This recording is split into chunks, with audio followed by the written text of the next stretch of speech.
Grabe, namumuti yung kalamansian natin ngayon. Yan, puro bulaklak. Kasi ilang araw ng ulan dito sa farm. At alam nyo naman na hanggang ngayon summer pa rin dahil patapos pa lang ang May. So, hindi pa officially tag-ulan. Pero nag-start ng bumuhos ng konti dito sa farm. So, ang resulta, yan, namumuti sa bulaklak yung ating mga kalamansi at saka lemon.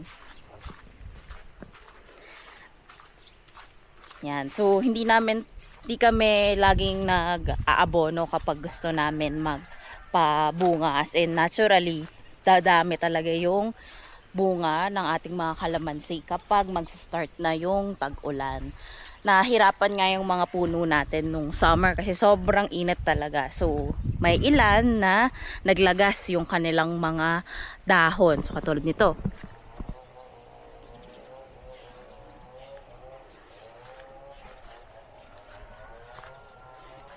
Yan. So, natural naman to. Natural nakikita namin to talaga kapag sobrang init.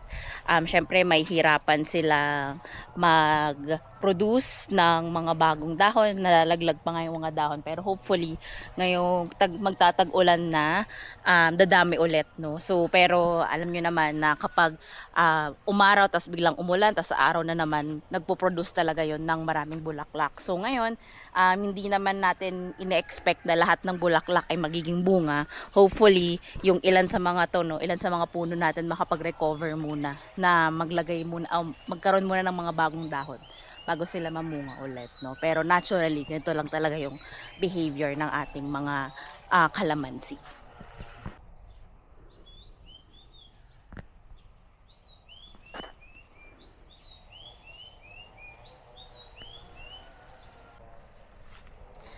So, yung mga kalamansing ito yung mga una naming tinanim dito sa farm.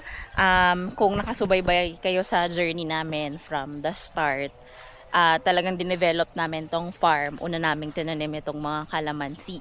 So, sila ay mga 4 years old na at matataas na sila.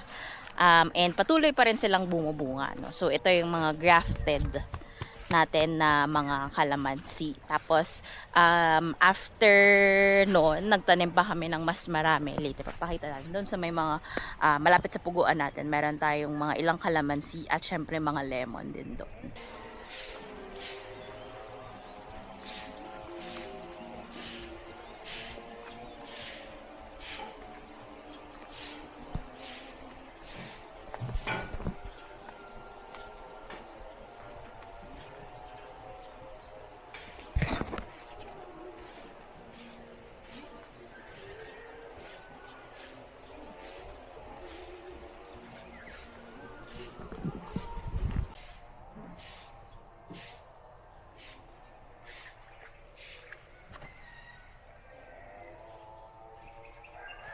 Dami.